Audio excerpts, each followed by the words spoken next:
So for a little context, I live in central Scotland and don't believe in ghosts or anything paranormal really, despite having these two experiences and another one, which has really affected me. But I still choose to try not think about what it may have been. This happened probably about 2 or 3 years ago, but my friend recently admitted to me that he's had something similar happen, so I thought I'd let this sub help to get some peace of mind.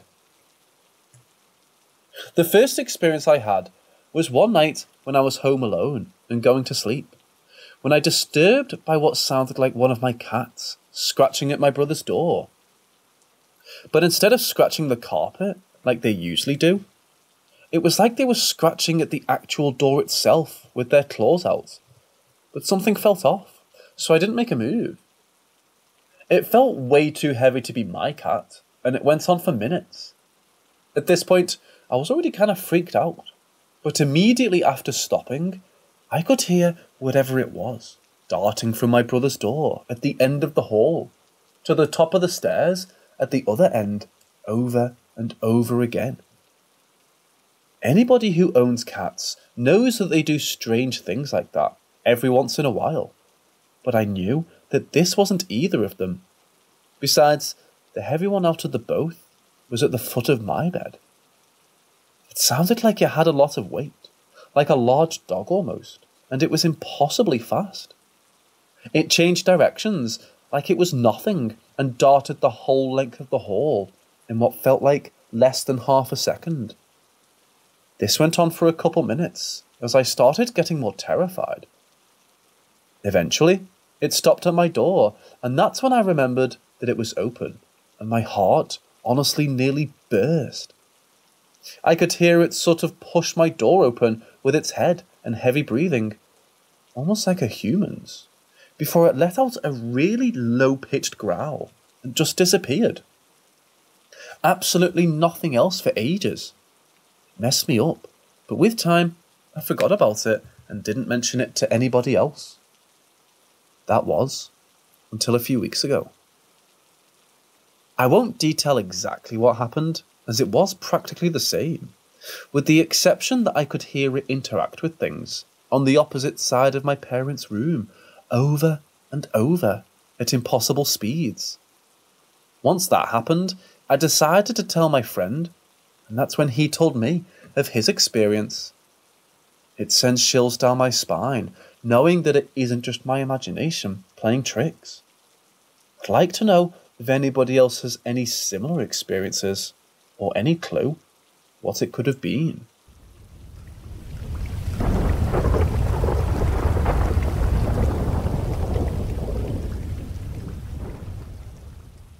Before I start, my father has never been a believer in ghosts. Afterlife, none of it. He lost faith in everything after my grandfather died of cancer. I've played this in my head a million times, and my dad and I just discussed it more than anything else. This happened roughly 6 months ago. My grandmother had just passed. My father and I, along with the rest of my father's side of the family, cleaned out the farm and divided up their belongings. Most of the family took small things from the kitchen and their old bedrooms. Simple things, just to remember them by. Small talk here and there with my aunts and uncles, telling me stories about the things they were taking. I had a close relationship with my grandma, but never met my grandpa. My dad, along with his older brother and myself, went down to the basement to grab the old poker table my grandpa had. Uncle went back upstairs to grab a toolbox to take some stuff off the walls. Just my dad and I alone. The basement isn't finished. It's all brick walls and the only lights are Christmas ones, strung up for light due to the ceiling one being broke a few years back. I'm wandering around and found shoes in a corner. Without even thinking, I say, "Aren't these the shoes Grandpa was buried in? How did they get here?" My dad came rushing over and looked at the shoes, and we looked at each other. Called my uncle to come look at the shoes. We go by the steps to meet him. The Christmas lights go out, the lights upstairs go out, and then the door to my grandparents' bedroom which is right next to the basement door on the first floor, slams shut. Turn my phone flashlight on, trying not to lose my mind. Run over to where the shoes were. They were gone. We ran up the steps, out the front door, into his truck, and just sat. We both know those shoes were there. Something or someone is in that house. Neither of us believe it's my grandpa. I felt like throwing up, and the whole way home, my dad was complaining of a migraine. I was 3 years old when my grandpa died. The only one who would know what shoes grandpa was buried in was my uncle, who did confirm to my father what we saw were his shoes.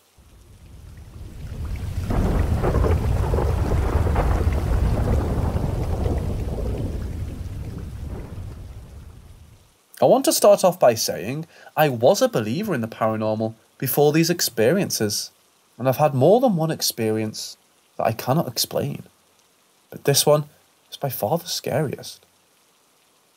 To give a little background, this was a couple years ago, shortly after the passing of my partner.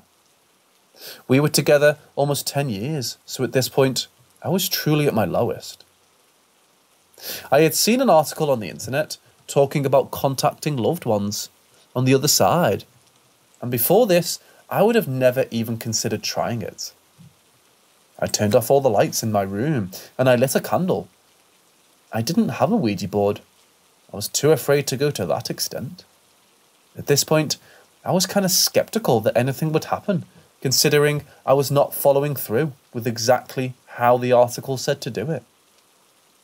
Once I lit the candle, I called out to my partner, asking if they were there. Nothing happened. The second time I called out, immediately everything went pitch black. Where I lived, there were not many streetlights or anything, so I could not see my hand in front of my face. At that moment, I was not thinking that the power had gone out, but for some reason, I thought I had left my room completely. I know that doesn't make sense. There was no bad weather that night or high wind. First, I tried to film for my phone, and I couldn't find it. I jumped up and ran until I hit the wall, feeling for the door handle or light switch. At this point, I just started screaming. Then my mom swung the door open, asking why I was screaming, and that it was okay. The power just went out. It took about 10 minutes before the power came back. I know to some this may have been a coincidence, but I truly believe it was paranormal. I had a few experiences after doing this. Even at one point, I saw a shadow that looked like my partner sitting in a corner. I will never mess with anything like that again. I just want to hear some thoughts from others. I also want to add, I did mention I had a candle lit, but when it went pitch black, I'm not sure what happened to the candle or how it went out. I was in such a panic to get out, I don't recall. I just remember not being able to see anything at all.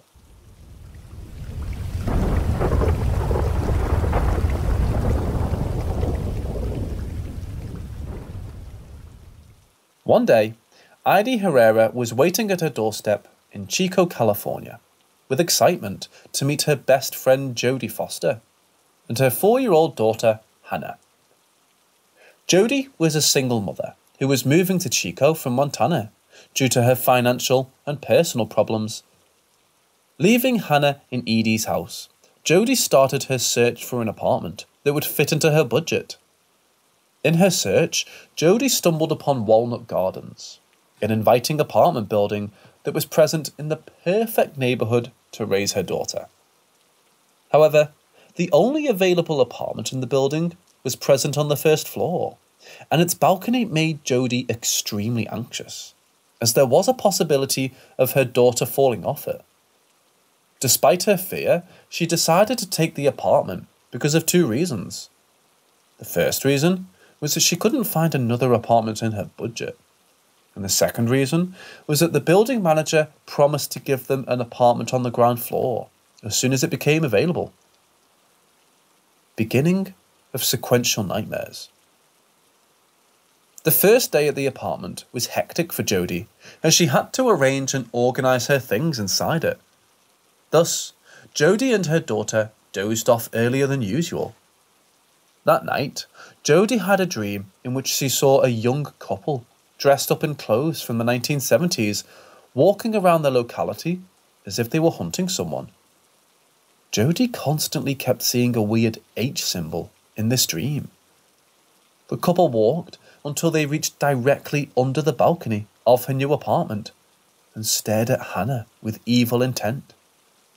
The moment Jodie saw them calling Hannah towards them, she woke up from her dream panting, and the time was exactly 3:37 a.m. The dream seemed to be too vivid, and she immediately called Heidi. Heidi convinced her that she was making it up and asked her to go back to sleep. The next night, Jodie had a similar dream, but this time the young couple were walking down the hallway towards her apartment. Jodie shut the door of her apartment, but they suddenly appeared inside her apartment and tried to abduct her daughter Hannah. As Jodie started screaming at them to stop, she saw Hannah turn into a young woman whom she hadn't seen before. Jodie woke up at once with a panic attack, and the time was 3:37 a.m. Shifting to another apartment. The next day, the building manager told Jodie that a ground floor apartment was open for her to move in. Jodie was relieved hearing this and moved into the apartment without a second thought. As the apartment was extremely dirty, Jodie and Heidi decided to clean it before moving Jodie's things. While cleaning, Heidi felt an eerie presence inside the apartment, and it felt as if someone invisible was stalking them. Also, Heidi felt extremely cold inside the apartment. Despite the strangeness, she decided not to say anything about it to Jodie, as she did not want to scare her friend. After moving into the apartment, Jodie and her daughter started seeing strange things. Jodie would find her keys missing from the key hanger, only to reappear in the middle of a bed. Also, Hannah started seeing a young woman in front of her, and being a 4-year-old kid, she thought it was her mother's friend, until she saw a gash on the neck of this young woman. Little did the kid know that the woman she was seeing is the same woman her mom was seeing in her dreams. Eventually, Jodie's dreams returned. Sequential nightmares return. One night, while sleeping in her new apartment, the young couple appeared again in Jodie's dream, and this time they were driving a blue car. Jodie saw this couple drive up to the young woman she had seen before, and they offered her a drive. The couple drove the car into the locality of Jodie's apartment and dropped the woman in Jodie's apartment building. While the woman was about to go inside, the man asked her if he could use the restroom in her apartment. Jodie was shouting in a dream, asking her not to allow him, but she was not able to hear Jodie. Jodie immediately woke up from her dream in fear, and the time was 3:37 a.m. yet again. From this night onwards, Jodie started trying her best not to sleep, but even her best efforts couldn't stop her from falling asleep. Late one night, Jodie saw the man pour some liquid onto a piece of cloth and cover this woman's nose and mouth until she fell unconscious. The couple then made her look like a drunk college student to avoid suspicion, took her into their car and drove away. Throughout the dream, Jodie kept shouting for help, but no one was able to hear her. Eventually, Jodie woke up from her dream, and the time, and similar to the previous instances, it was 3:37 a.m. Jodie noticed that her dreams were in a sequence, and despite her best efforts, they never stopped. In her next dream, Jodie saw the young woman wake up in the back of the car with tied wrists, and she started screaming for help. Hearing her scream, the man stopped the car and grabbed a grilled metal helmet and locked her head in it. The woman looked so scared that her eyes appeared to be the personification of fear. The couple dragged her into their brick basement and shackled her already tied wrists to chains over her head, thus putting her in a defenceless position. Jody saw the couple slowly strip off her clothes with force, and the man started forcefully kissing her. The woman put her lipstick on, walked towards the tied woman, and started biting her as she squealed in pain. The kisses slowly turned into sexual abuse, and not being able to witness the torture she was going through, Jody woke up from a dream. The time was 3:37 a.m. Nightmares accompanied by paranormal events. The next night, Jody dreamt about the woman again, and this time she saw her screaming inside a bathroom as the couple held her tight. As the woman pleaded with the couple, asking them not to harm her, the man pulled her head back and cut open her throat with a knife. As she was bleeding to death, the woman looked directly at Jody's eyes through the mirror and told her, "Help me." Jody immediately woke up, and just as always, the time was 3:37 a.m. But when she woke up this time, she saw the blinds of the window in her room aggressively go up and down sporadically, and the lights in the apartment started flickering. The lights kept flickering until they burst and shattered. At this point, Jody started feeling as if she was making things up, and she decided that if she had a companion in the house, these strange things would stop. Thus, she asked a family friend named Misty to babysit her daughter. Misty was an extremely warm person, but she couldn't speak. She had to wait at the doorstep for a brief period of time, as Jody and her daughter were not in the apartment. The moment Misty stepped into the house after Jody returned, she had a strange feeling of being watched by something invisible. Within a few seconds, they heard Hannah's favourite Ernie doll repeat, "I feel great," in its programmed voice. Jody asked her daughter and Misty to step back and walk towards the bedroom, following this sound. When she entered the bedroom, she found the Ernie doll on top of a pile of things, and it had a noose around its neck. This sight terrified Jody, and gathering Misty and Hannah, she rushed out of the apartment. After coming out, Jody called the police, asking them for help, but when she told them about the doll, they just ridiculed her and cut the call. With no other option, they decided to go back into the house and sleep.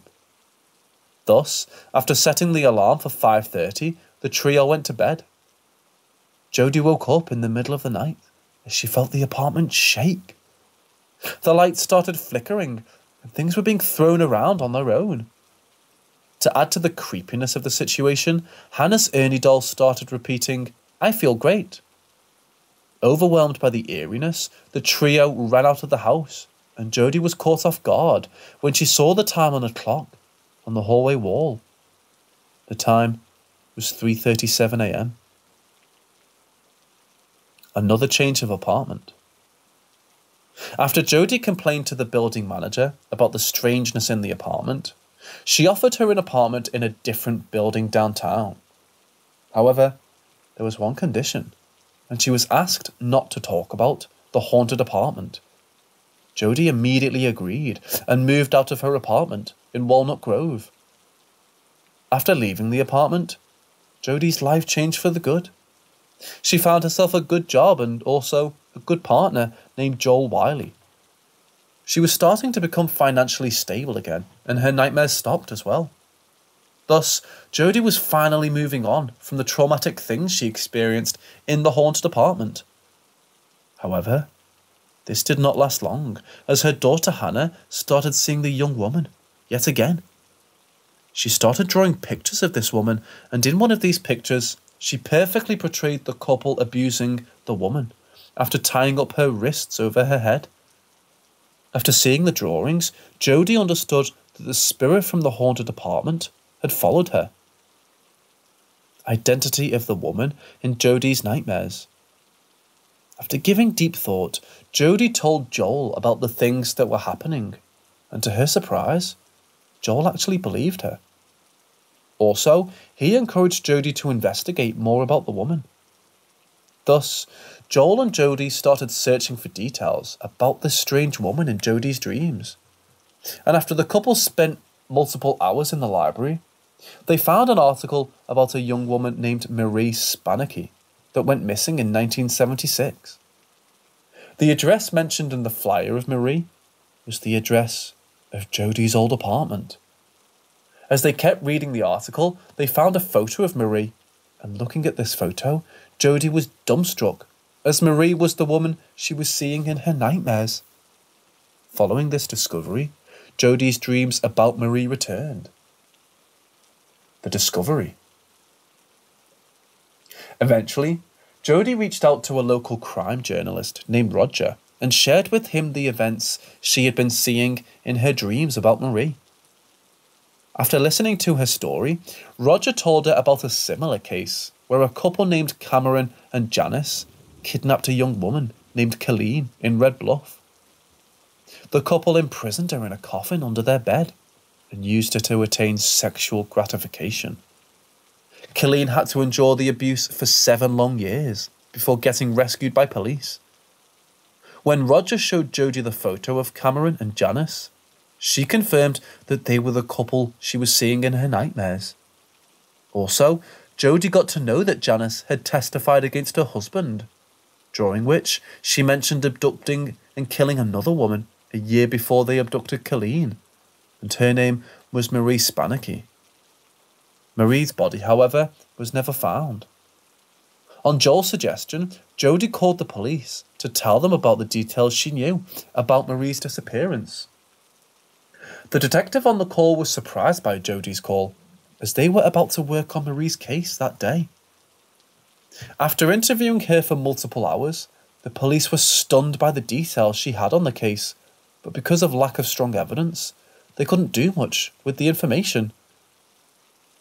Validation of Jodi's claims about her nightmares. Seeking validation, Jodi reached out to a local investigative reporter named Meredith and told her about the details she knew about Marie's disappearance.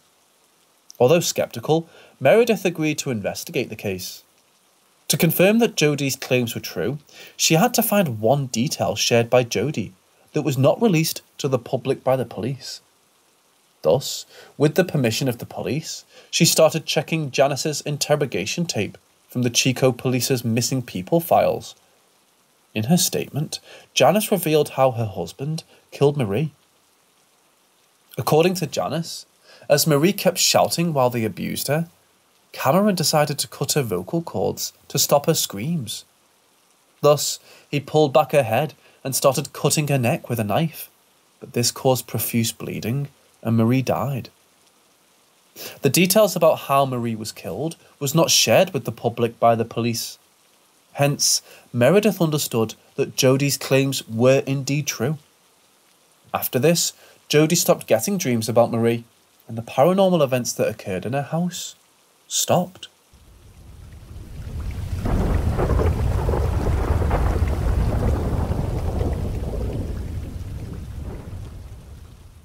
After securing a job that offered a great salary, a war veteran named Gary Hodges had to move to Lawton, Oklahoma, along with his family.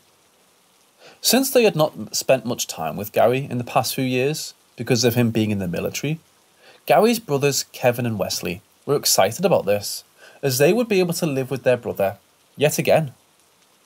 Thus, in 2009, Gary started to search for a house that would be big enough for his family, which was made up of Gary himself, his girlfriend Heather, Heather's daughter Caitlin, Kevin, Wesley, and Wesley's girlfriend Sabrina. In his search, he found a house with enough space for his family, which was present in the middle of a perfect neighbourhood. When he reached the doorstep of this house, he was greeted by its previous tenant, who was cut his lease period short. When Gary asked him why he was suddenly breaking his lease, his hands started trembling, and he started beating around the bush. The man told Gary that he felt that he had spent enough time in the house, and it was the reason behind him breaking the lease period. Gary, who had spent more than 2 years in a war zone before, understood that man was lying at that very moment, but the size of the house and the cost of its lease were too inviting for him. Thus, he decided to take a look at the house before making a decision.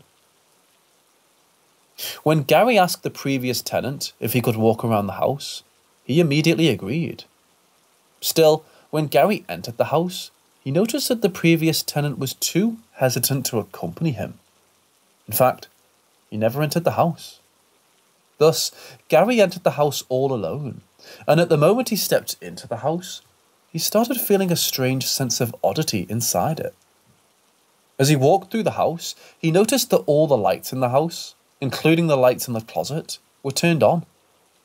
This was really strange, as it was just afternoon, and the house was well lit by the sunlight coming from outside. Despite the strangeness, Gary decided to lease the house. When he told the previous tenant about this, he immediately took 2 trash bags filled with his belongings and drove away from the house. It appeared as if he fled from the house, but this did not change Gary's decision, and the family ended up moving into the house. The first night of creepiness. 2 weeks after moving in, while the family, excluding Caitlin, was sitting in the hall watching TV one night, they heard the sound of heavy, marching footsteps coming from the floor above them. Gary, being the eldest member, decided to go upstairs and check what was causing the sound. He initially thought it was Caitlin, who was walking around, but when he checked her room, he found her sound asleep. The sound, which had stopped by then, resumed all of a sudden, but now it seemed to be coming from his bedroom. Gary thought that he had an intruder and burst into the room, only to find no one inside. Not being able to come up with a logical explanation, Gary concluded that he was making things up. Later that night, while Gary and Heather were getting ready to sleep in their bedroom, Heather got into bed after turning off the lights in the room and the closet. Seconds later, she noticed that the closet light was turned on again. When she told Harry about it, he told her that she might have forgotten to turn off the closet light. Although Heather was sure about turning off the closet light, she got out of bed and turned it off again before going to sleep. Gary woke up in the middle of that night with the feeling of being watched, and when he opened his eyes, he saw that the closet door was open and the light was turned on. He immediately woke Heather up and showed it to her, hoping to get a rational explanation, but she couldn't even come up with an explanation. Gary concluded that his brothers were playing a prank on him and confronted them the next day. His brothers told him that they were not behind the events of the previous night and suggested that it could be a faulty wire line. Gary did not believe them and stormed out of the place. A strange shadow inside the closet. A couple of nights later, Gary woke up in the middle of the night as he felt Heather's side of the bed slowly pressing down, as if somebody was sitting on it. Coincidentally, Heather felt it as well. The couple jumped off their bed and turned on the lights, but they found no one else in the room. Gary thought that his brothers were playing a prank on them and bolted out of the room to confront them, but he found them sound asleep in their bedrooms. He returned back to his room, completely confused, and sat on the bed with Heather, trying to come up with a logical explanation. As the couple was trying to rationalise what had just happened, they saw the light in the closet turn on its own, and through its grilled door, they saw a huge shadow move around the closet. Gary slowly walked towards the closet and opened its door, only to find no one inside. The couple understood that something was wrong with the room, and they decided to sleep in the hall that night. While they were almost asleep, after settling down on the couch, they heard glass shatter on the hallway floor. When they walked towards the hallway to investigate, they found a drinking glass shattered on the floor. With the nearest table present multiple feet away, it appeared as if the glass flew from the table and hit the floor. These events made Gary believe that something paranormal was happening in the house. Gary became grumpy after that night because of his lack of sleep, and his brothers felt as if he was being overactive. This led to a heated argument in the dining room one day, and during the argument, the family saw a glass fly off a table in the kitchen and shatter on the floor. Seeing this happen right in front of their eyes, Kevin and Wesley started believing their brother's claims. Although the family wanted to move out of the house at once, they couldn't do it because of a lack of finances. Zozo. A couple of days later, while the family was sitting in the hall watching TV, they heard heavy thumping footsteps on the floor above them. Although creeped out, they decided to go upstairs together and check out what it was. But despite completely checking the first floor, they found no one. Making sure the first floor was empty, they walked back to the hall. The moment they got back to the ground floor, they noticed that all the cabinets and drawers were open. Whatever that had opened them, opened the refrigerator and oven in the kitchen as well. That night, while Gary was taking a shower, he heard loud thumping footsteps on the ceiling above him. Hearing these footsteps, Heather rushed into the bathroom to make sure her husband was safe. But the moment she stepped in, Gary felt an extreme burning sensation, and 3 deep claw marks slowly appeared on his back. The couple rushed out of the washroom in fear, and the footsteps stopped. The very same night, while trying to sleep, Kevin heard someone climb up the stairs and walk up to the door of his room. Once the footsteps reached his door, they abruptly stopped. Kevin got down from his bed and opened his door, anticipating one of the family members to be there, but there was no one outside the door. Kevin thought that he was making it up and went back to bed to sleep. Moments later, he heard eerie dragging sounds around him, and when he opened his eyes to investigate, he saw a demonic figure crawl towards him. Kevin shouted in fear, and the demonic figure magically disappeared. He immediately ran downstairs towards Gary and started crying in fear. Seeing the terror on Nelson's face, Gary and Wesley decided to investigate this room. Thus, grabbing a knife, they walked into Nelson's room, but except for flickering lights, they found nothing. Gary grabbed a couple of pillows and a blanket for his brother and started walking back to the hall. On his way back, he heard footsteps in Caitlin's room, and he broke into the room. Just as always, Gary found no one inside the room. While he was about to walk out, he heard a tapping sound coming from the covered window.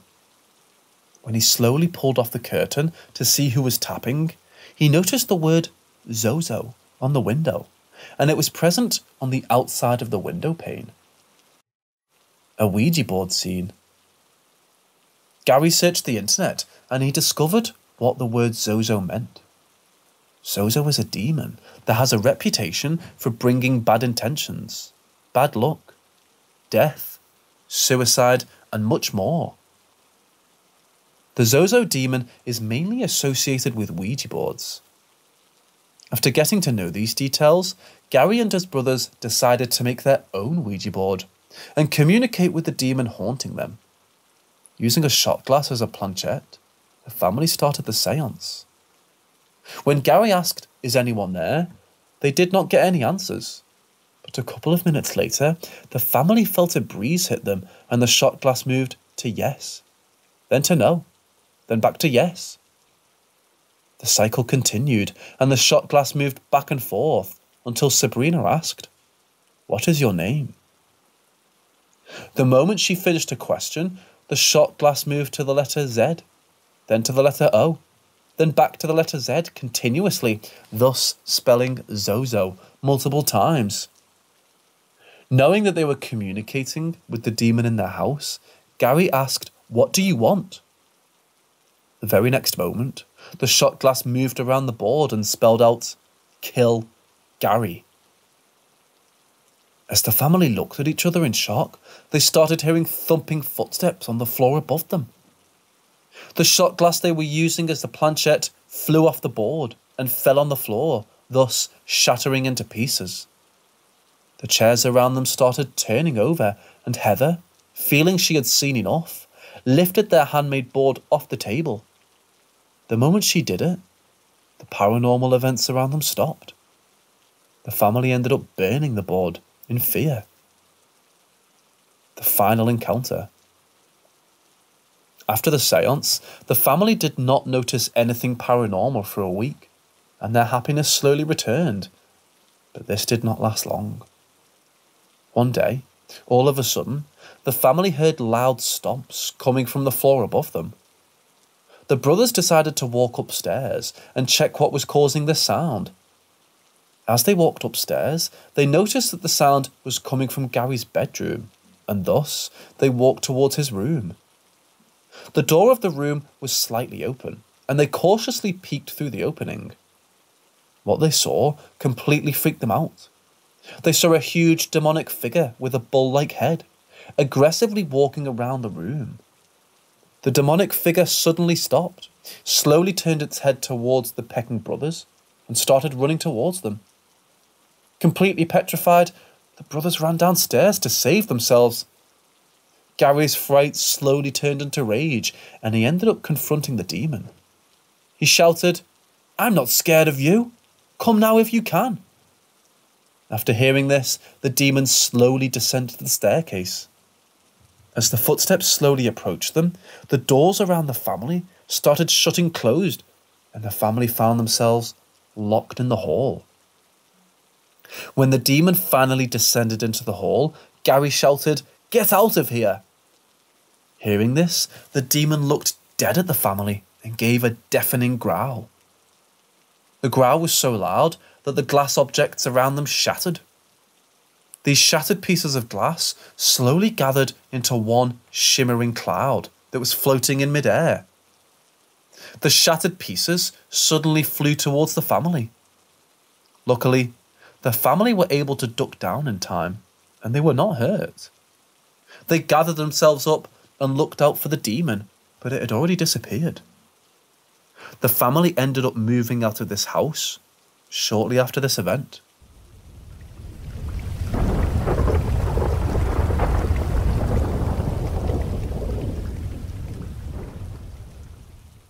After living with her parents for a really long time because of financial issues, Janine and her husband AJ finally decided to move out of their house in Springfield, Louisiana.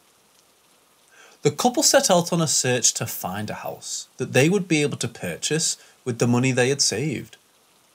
In their search, they found a house that met all their requirements. The house had a perfect floor plan, and it was located in Springfield as well. Also, since it was a foreclosed house, its price was much lower than its market value. The house, however, had one major downside. As it had remained closed for quite some time, the family had to do some work before they could move in. But despite this downside, the couple ended up buying the house. Also, AJ bought a camper van along with the house for the family to stay during the renovation of their new house. Thus, in September of 2013, Janine, AJ and their two sons, Hunter and Gage, moved into their new property without knowing that their dream house would turn out to be their worst nightmare. A benign beginning of the paranormal. A couple of days after moving in, with AJ out at work, Janine decided to paint their new house. While she was painting one of the rooms, while listening to her favourite song on the radio suddenly stopped playing. When Janine walked towards the radio to check what was wrong, she noticed that the radio was turned off. This confused Janine, as to turn off this radio, one had to push a button, but Janine was the only one in the house, and she had not pushed this button. Although confused, she turned on the radio again and went back to paint, only for the radio to turn off again. This completely freaked Janine out, and being a woman with heart issues who had a major reliance on medications, the fear almost killed her. Almost a month after they moved in, the couple decided to throw a birthday party in their house for Gage's birthday, and Janine's mother Beverly came to the house to help with the decorations. Realising that she had forgotten to get soda cans for the party, Janine left for the store, leaving Beverly all alone in the house. As Beverly continued her decorations, she started hearing faint sounds, as if someone invisible was moving around her. Beverly did not think much about these sounds initially, but the moment she saw someone stand behind her in the peripheral vision, she fled out of the house in fear. When Janine returned, she saw her mother stand out of the house, and her body language indicated that she was extremely terrified. When Janine asked her what happened, she told her that someone else was in the house with a worried face. Janine had not seen her mother that petrified before. She walked into the house to investigate, but she didn't find anything that justified her mother's claims. When she told AJ about this, he just blamed it on her mother's habit of watching too many horror movies. The first violent attack. One night, when Janine was all alone in the house, washing the dishes, she felt a breeze of cold air suddenly hit her neck. The windows around her were completely shut, and she did not understand from which opening this breeze came. Although the strangeness got on her nerves, she continued washing the dishes. A couple of minutes later, she felt something poke her hard, and it caused her to drop the dish she was holding in her hand. When she turned around to see who it was, she found no one. The petrified Janine and her heart started racing. As Janine stood near the washing basin, trying to gather herself up, she felt someone pull her hair very hard, but there was no one around her. She immediately sprinted out of the house in fear, entered the camper van parked outside, and shut its door close. It was then she noticed that she had left her heart medication back in the house.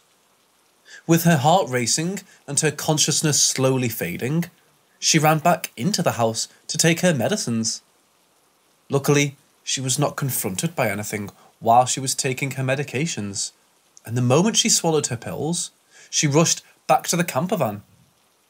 When AJ returned, Janine told him what had happened, but he thought that she was making it up, as being alone in a large old house was new for her. An invisible friend.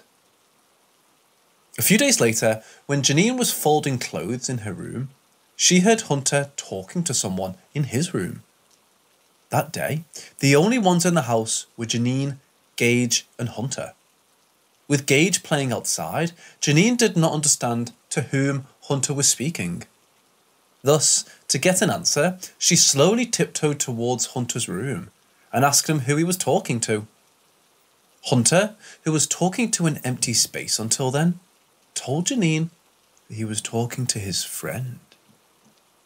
Saying this, he started staring back at the empty space and gestured as if he was listening to this friend. When Janine asked him what this friend told him, Hunter told his mom that the friend said that he would hurt Janine if Hunter did not befriend him. Janine fell short of breath hearing this, but with her best efforts, she controlled her fear and walked back to her room without letting her son know she was scared. AJ validates. With winter approaching, Janine called her father Jeff to help her with taking the winter clothes out of the attic. The moment Jeff entered the house, Janine told him about the strange things happening in the house, but her skeptical father did not believe her. As Jeff walked back from the attic with the winter clothes, he noticed that the rosary on the door handle beside Janine was swinging like a pendulum. When he leaned in to take a closer look, the rosary abruptly stopped. As Jeff stood there, trying to come up with an explanation, he started hearing heavy stomping sounds come from the attic above him.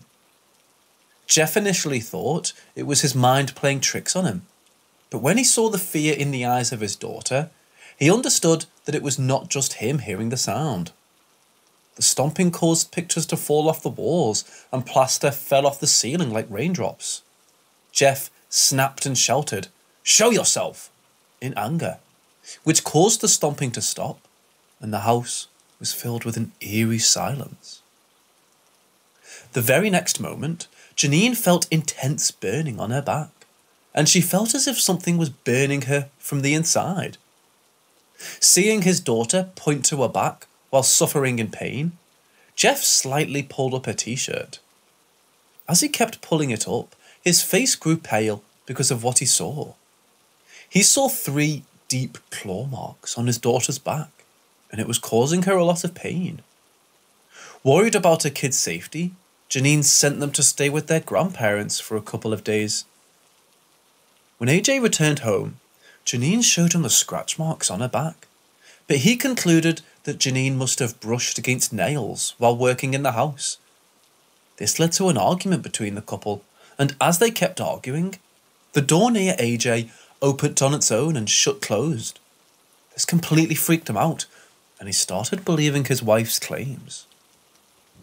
AJ and Janine decided that hanging religious relics around the house would stop the paranormal activity in it. Thus, AJ went around the house hanging crucifixes, while Janine followed him with an open Bible in her hand. When AJ was hanging a crucifix on the kitchen door, Janine placed her Bible on the kitchen table and went to hold the ladder AJ was standing on. The moment AJ got down from the ladder after hanging the crucifix, the kitchen lights went out and he started hearing a crackling sound behind him.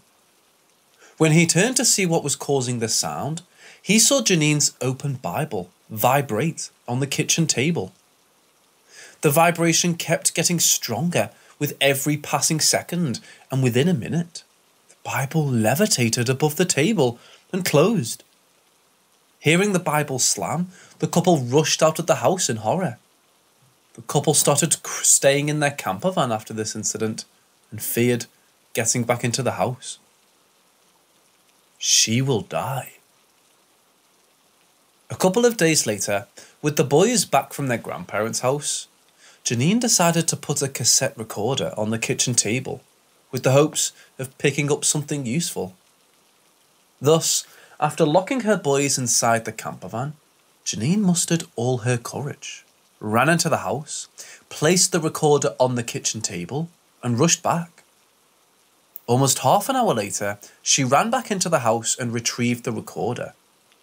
The recording was silent for quite some time, but a low demonic growl followed this silence. All of a sudden, she heard this demonic voice say, "She will die." Janine finally understood what the dark entity in her house wanted. It wanted her life. A huge pentagram on the floor. A week after this incident, one afternoon, Janine was hanging the washed clothes on the clothesline, and her sons were playing on the porch. Noticing that the voice of her sons was slowly moving away from her, Janine turned towards the porch to see what they were doing.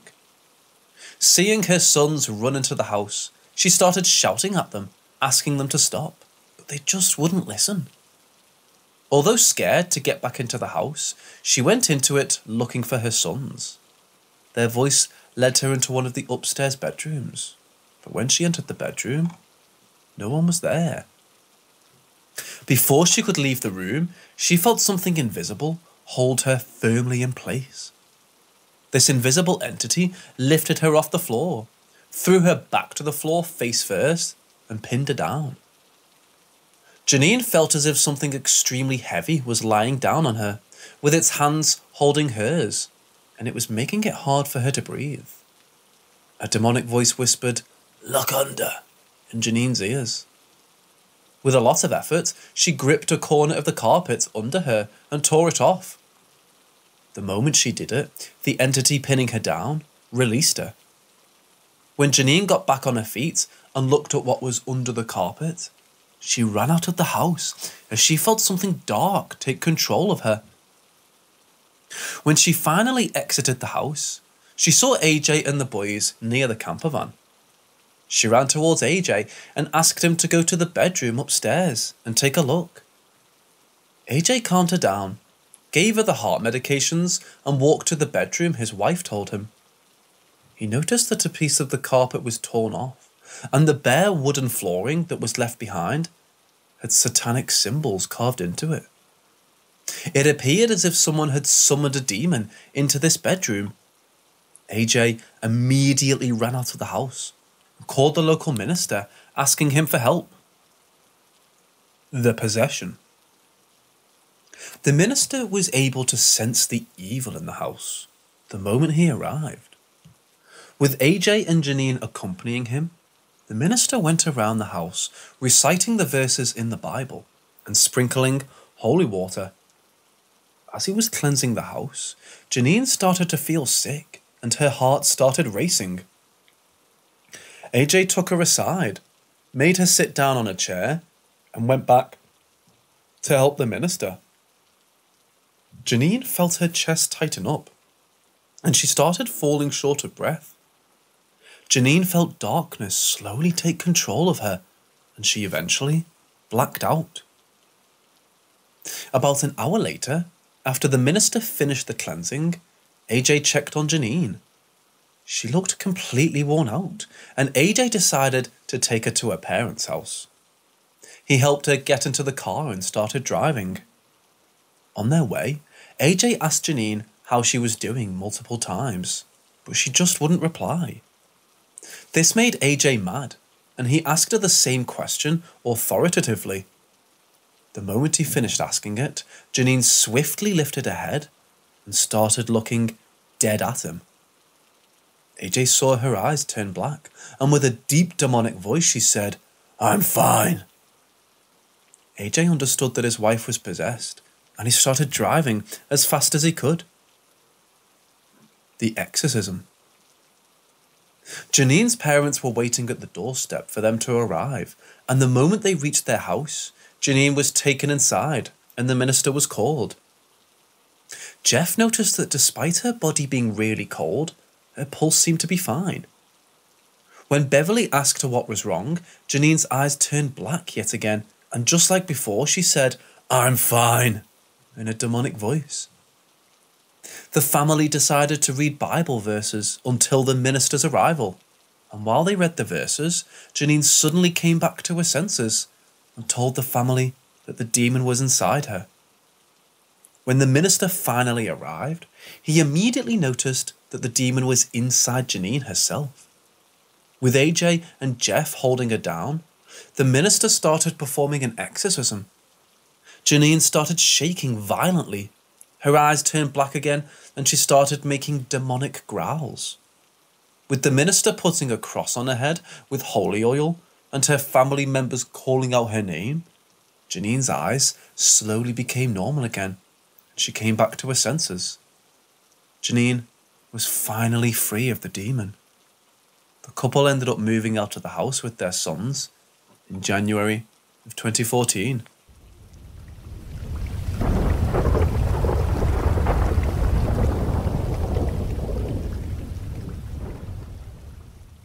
In 1994, a newly divorced woman named Amy Moore was on a search for a new house in Mansfield.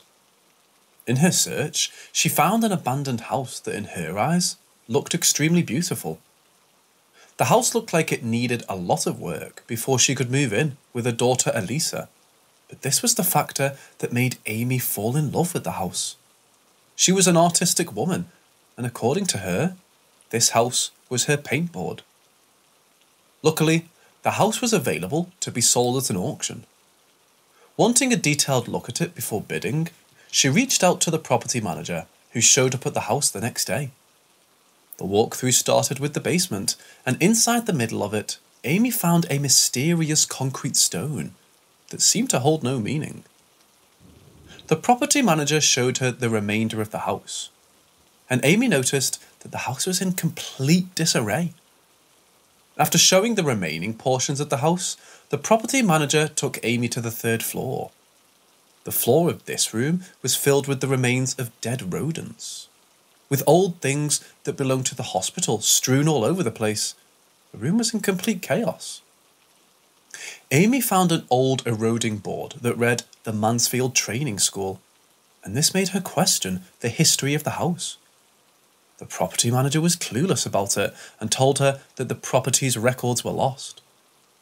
Without giving much thought to it, Amy put forth a strong bid and purchased the house. Since Amy was doing a day job, she started renovating the house at night, all by herself. One night, while Amy was removing old wallpaper near the ceiling, she accidentally cut herself and started bleeding. The moment her blood fell on the floor, she was knocked off the stepladder by something invisible. As she lay down on the floor in shock, she heard someone run around her heavily, but she could see no more. Amy immediately ran out of the house in fear, got into her vehicle, and fled the place. She returned to the house the next morning, but despite a thorough check, she did not find anything strange in the house. Amy and Elisa move inside.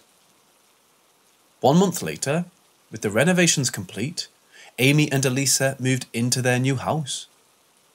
Although Amy was exhilarated to move in, her daughter was not particularly excited, as she was able to feel something dark in the house that creeped her out. To overcome this fear, she decided to explore the house. While moving around the house, she noticed that the staircase to the 3rd floor was covered with a creepy old door. After looking at this door, Elisa's mind was filled with mixed emotions. She was scared of this door, but at the same time, she was curious about what lay behind it. Thus, gathering all her courage, she unlatched the door and opened it. The moment she opened this door, a blast of cold wind hit her, and it made her fall short of breath. However, this did not stop Elisa from ascending the staircase and going to the 3rd floor. As she walked around, soaking the creepiness, she felt as if something was standing behind her. Before she could turn and see what it was, she felt its breath on her neck.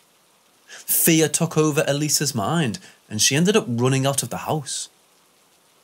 A few weeks later, while Amy was making dinner and talking to her daughter about how the day went, she heard heavy stomping come from the floor above them, and it was vibrating the ceiling above them. Amy grabbed a hammer and walked slowly upstairs to investigate, with her daughter closely following her. When she almost reached the floor above, the door in front of her shut closed, and this made Elisa run out of the house in fear. Amy, however, ran towards the door and opened it, hoping to find an explanation, but she found nothing inside the room. Elisa moves out. The stomping grew worse with time, and every time Amy tried investigating, she found nothing. Also, the creepy door that covered the staircase to the 3rd floor started acting strange. Despite closing it herself, Amy would always find it open whenever she passed near it. Thus, one day, she placed an iron rod on the latch to stop it from opening, but just after taking a few steps away from the door, she heard the iron rod fly off the latch. The very next moment, she heard the door slowly open with a creak, and this made Amy run out of the house. One rainy night, Elisa heard loud sexual moans come from her mother's room. The moans were so loud that the sound of rain coming from outside seemed to be soft.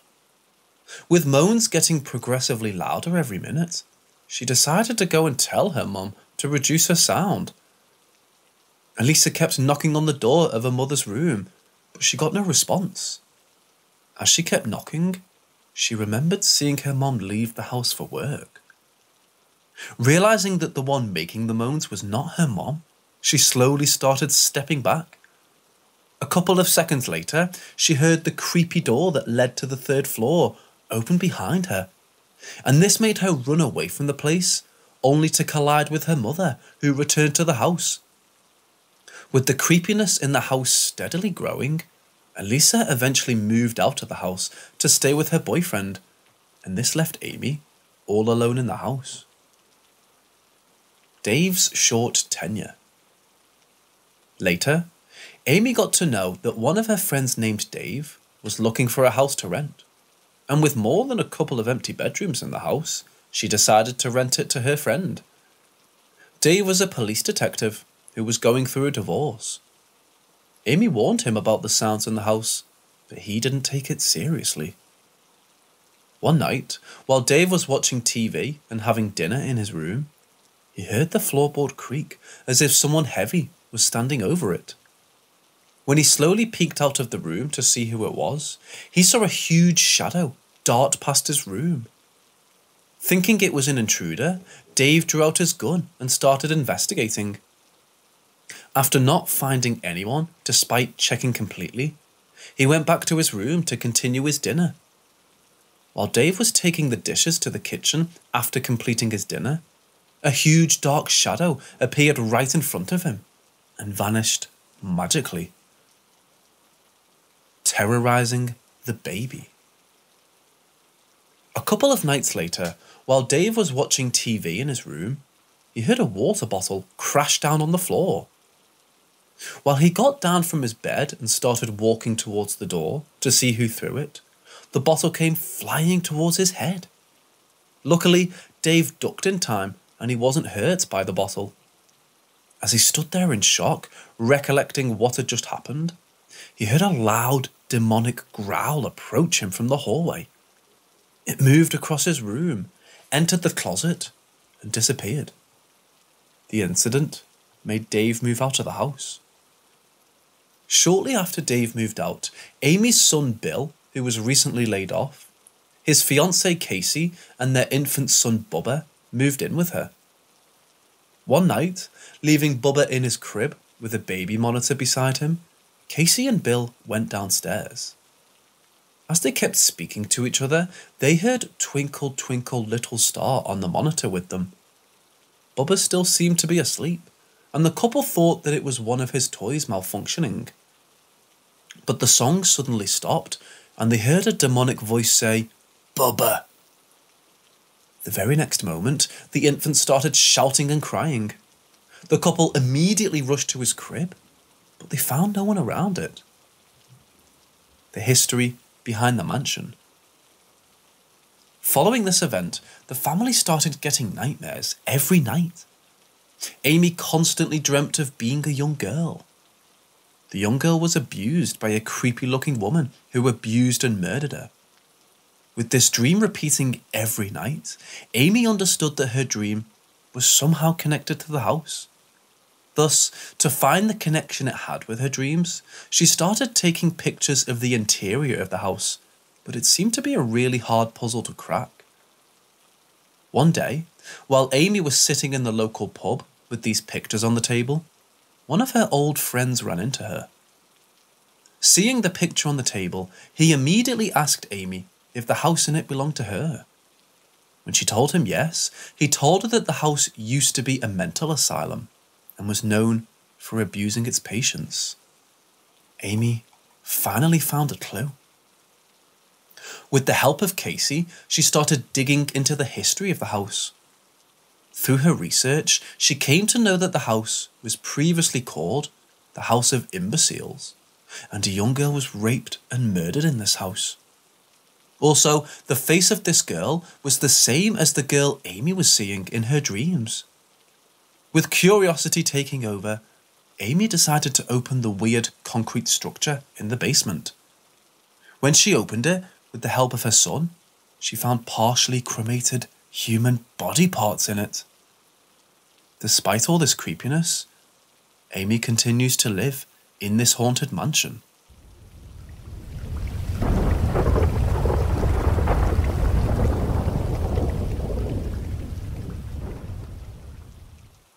After getting married in 1999, Mike and Stacey Stowe were living the life they had always dreamed of. The couple had their first son, Cameron, in 2002, and with Stacey pregnant, they were expecting their daughter in 2004. A terrible vision. Mike was an easygoing man who was a great husband and a perfect father. One day, in 2004, while the couple were playing on the lawn of their house with their son Mike, Stacey suddenly had an eerie vision out of the blue. In her vision, she saw her husband die in a car accident. Tears started rolling out of Stacey's eyes, and she was brought back to her senses by Mike. The next moment, Mike received a call asking him to come to work as there was an emergency. Mike, who had just started his new job as an IT manager, obliged and left for his workplace, driving his car. A couple of hours later, Stacey heard a police officer knock on her door. Stacy, who was still trying to shake off that eerie vision, heard something terrible from the police officer. Her vision had become true, and her husband had died in a car crash. Stacy was devastated hearing this news, and her perfect life fell apart. Unlike most widows, Stacy continued living in the same house, even after her husband's death. According to her, staying in this house made her feel like Mike was constantly around her. She eventually gave birth to her daughter and named her Bryn. After Mike's death, Stacy remained single and she continued to take care of her kids. Is that Mike? Almost 9 years after Mike's death, strange things started happening in the house of the Stows. One afternoon, while Stacy was cleaning the house after sending Bryn and Cameron to school, she noticed a small glass teddy bear magically appear on the table before her. It seemed to hold a heart in its hand, and inside this heart was an orange stone. Since it was Mike's birthstone, Stacy continued that it was her husband trying to tell her that he was watching over them, but she couldn't have been more wrong. The next day, when 12-year-old Cameron was playing in the living room, the temperature of the living room started to increase all of a sudden. Noticing this change, Cameron turned around to see what the reason behind this sudden increase in temperature, and he saw fire in the fireplace. He put down the fire and continued playing, only for the temperature to rise again. Discovering that the igniter in the fireplace had turned on by itself, Cameron started shouting for his mom in fear. Before Stacy reached the living room, the igniter turned off by itself, and this made her believe that her son was making it up. While Stacy was about to leave the room after sending her son away, she saw the glass teddy bear that she had seen earlier magically appear on the table in front of her. Stacy had placed it in her closet the previous time, and as she couldn't come up with an explanation for how it moved to the table before her, she concluded that her husband was playing a prank to light up the family's mood. Later that night, Stacy was woken up from her sleep by soft whispers. The whispers were in the voice of her husband, and it said, "Honey, I'm here." Stacy was creeped out by this, and mustering all her courage, she turned around to see who it was. Stacy jumped out of her bed in fear, but thinking that it was the spirit of her husband, she lay beside this indentation and peacefully slept. A black figure with cat-like eyes.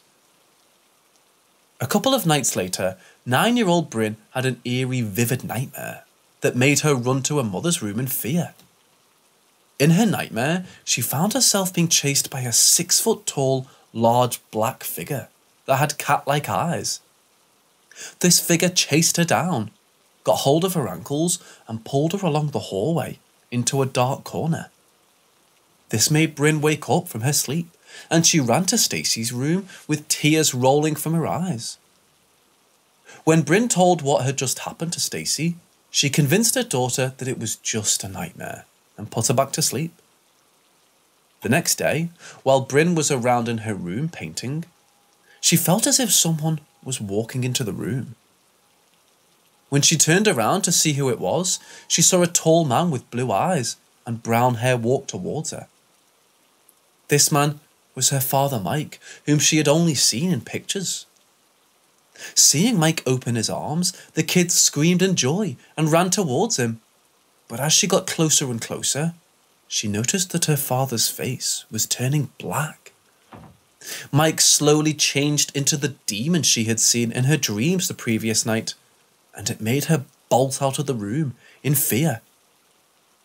Bryn ran straight to her room and told her about how she saw her father's figure slowly change into a black figure with cat eyes.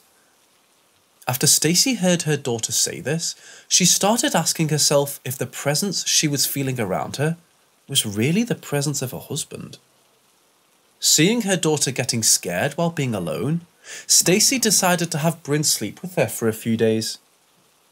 That night, Cameron left his room and walked into the kitchen to fulfill his midnight cravings. While he was snacking in the kitchen, he started hearing nonsensical whispers around him. The whispers did not seem to have a defined origin, and they started to get on his nerves. Cameron started feeling an evil presence around him, and he slowly started backstepping out of the kitchen. When he was almost out, he felt something stand right behind him.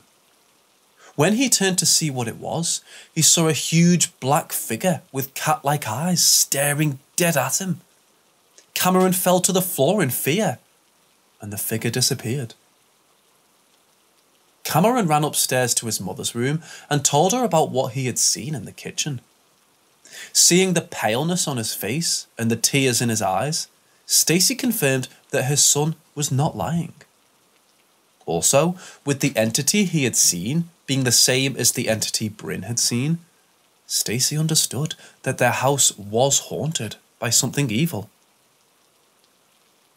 Stacy reached out to a spiritual cleanser named Johnny, seeking help.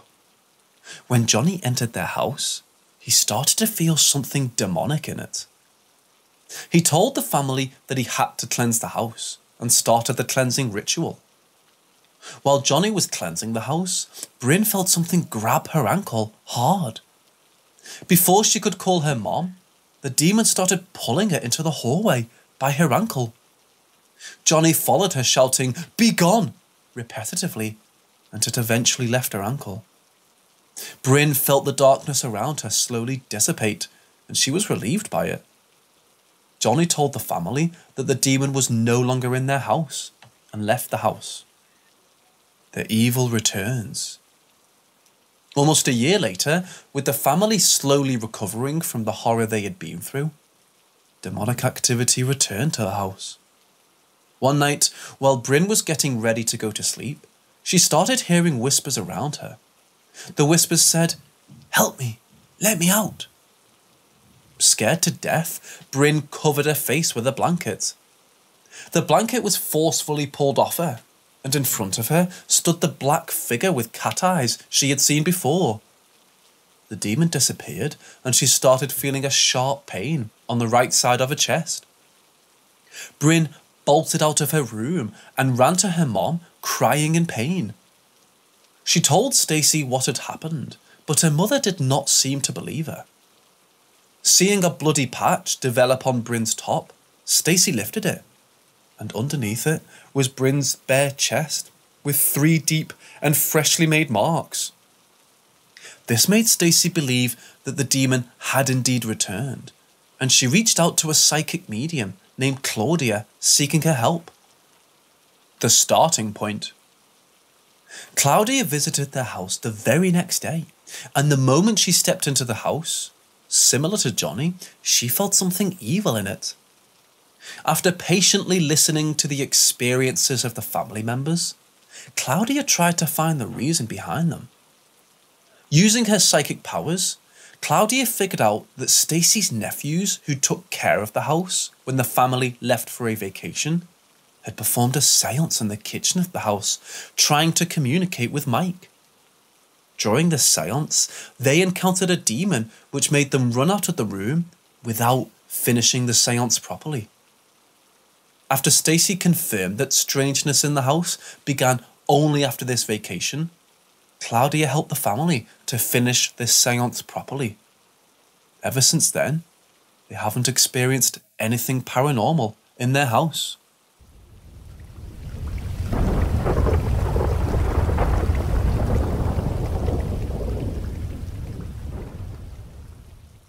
My grandpa was diagnosed with cancer 3 years ago. The doctor said he wouldn't make it much longer, so I decided to move in with my grandparents to help care for him. He ended up living for 2 years after his initial diagnosis. During this time, he and I got very close. He had always told me I was his favourite, but this was a lot different. We talked about death and the afterlife a lot, and he was aware of my skepticism.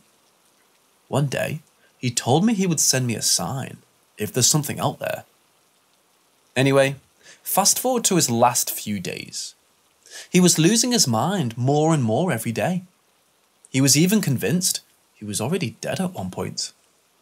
I was the last person he talked to before he went into a comatose-like state. He told me he loved me so much. The next day, he died in our living room. It was really surreal. I kind of blocked everything out because I had never been so close to death. We had to wait for the hospice nurse to pronounce him dead and then for the coroners to pick him up. He laid there for like 5 hours before the nurse showed up, and I never moved from his side. After the coroners came, I gave his body a kiss, told him I loved him, and went upstairs because I didn't want to see them put him in a body bag or something. When I got up to my room, I just sat in my bed in this weird daze. I have this touch-activated light on my desk, which is on the other side of my room. It turned on by itself. I didn't think anything about it at first, so I went and turned it off and returned to my bed. Then it turned on again. I turned it off again. Sat in bed again, then again, 3 times on its own. The last time I got up to turn it off, it connected in my mind. The mirror sits on a leather box my grandpa gave me. It had all of his cufflinks and miscellaneous sentimental items in it. I'm by no means spiritual or religious, so this experience has left me confused for over a year. I want to believe that he was sending me a message, but it contradicts everything that I've ever believed in. Is this most likely just an odd coincidence? Or is it possible that he tried to contact me?